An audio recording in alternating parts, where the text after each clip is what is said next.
Hello students, जब भी आप कोई चैप्टर याद करना शुरू करते हैं या तो वो आपको याद करने में बहुत मुश्किल होती है और आप अगर उसे याद कर भी लेते हैं तो वो फिर एग्ज़ाम में आपको याद नहीं आता है। जब ज़रूरत होती है किसी टेस्ट में उस टाइम आपको याद वो नहीं आता है।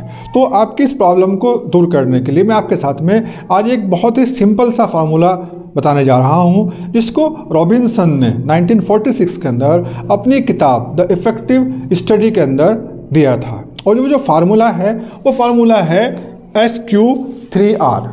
अगर आप इस फार्मूले को अपने याद करते हुए इस्तेमाल करेंगे तो कोई भी चीज़ को याद करना और उसे फिर रिटेन करना आपके लिए बहुत ही आसान हो जाएगा। अगर आप देखिए इस SQ3R में दो पार्ट हैं, एक SQ और एक 3R।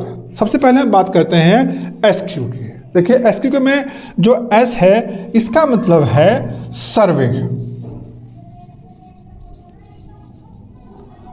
जब भी आप कोई चैप्टर याद करना शुरू करते हैं तो सबसे पहले उस चैप्टर का सर्वे करें। सर्वे से मतलब क्या है, देखिए कि उस चैप्टर के अंदर जो हेडिंग है, सब हेडिंग है, उसे देखें। उसके अंदर जो डायग्राम बने हुए हैं, जो मैप बना हुआ है या कोई टेबल बनी हुई है, उसको देखें। और उसको देखने के बाद में उस चैप्टर के लास्ट में क्यू यानी कि जो क्वेश्चंस हैं वो क्वेश्चन किस तरह के क्वेश्चन हैं, लॉन्ग क्वेश्चन है, शॉर्ट क्वेश्चन है, मल्टीपल चॉइस है, ट्रू फॉल्स हैं, वो किस तरह के क्वेश्चन हैं, एक बार उसको देखें।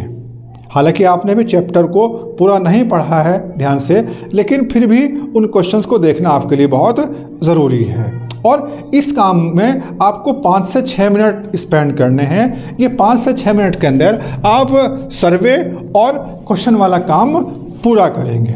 अब आते हैं हम इसके सेकंड पार्ट यानी कि 3R पर। इसमें जो 3R है, ये 3R है R1, R2 और R3। R1 का मतलब है रीडिंग।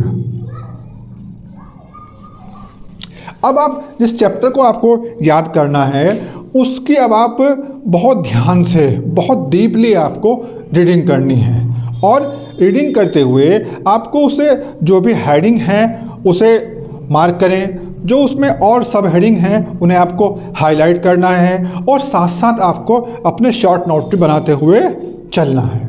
और ये सब काम आपको बहुत डीपली करना है, पूरे फोकस के साथ में करना है। अब आते हैं हम इसके R2। R2 का मतलब है, देखिए, रिसाइट। रिसाइट और इसे एक सेकंड नाम, एक रिकॉर्ड भी दे सकते हैं। अब उस चैप्टर के अंदर जो जो आपको मेन चीज़ें, कोई मतलब आपको डेफिनेशन याद करनी है, कोई कंपैरिजन याद करना है, कोई टेबल याद करनी है, जो डायग्राम याद करना है, अब जो भी आपको याद करना है उसे रिसाइट करें, उसे ज़ोर की आवाज़ में रीडिंग करें। जब उसे आप ज़ोर से रीडिंग करेंगे तो ऐसा करने से वो आपको याद हो जाएगा। और ये मतलब रिसाइट करने के साथ साथ उसे आप जो है रिकॉर्ड भी करें। रिकॉर्ड मतलब उसे लिख कर भी देखें। लिखने से क्या फ़ायदा होगा आपको? एक तो फ़ायदा ये होगा कि जब आप उस याद की हुई चीज़ को लिख कर के देखेंगे तो वो आपको और ध्यान से याद हो जाएगा। और इसके साथ साथ जो आपकी रीडिंग स्पीड, जो आपकी एक लिखने की स्पीड है वो बढ़ेगी। और एग्ज़ाम के अंदर जो आपको प्रेजेंटेशन करना है, जो प्रेजेंट करना है कि कैसे लिखना है, वो आपकी एबिलिटी भी आपके अंदर डेवलप हो जाएगी। अब हम आते हैं इसके R3।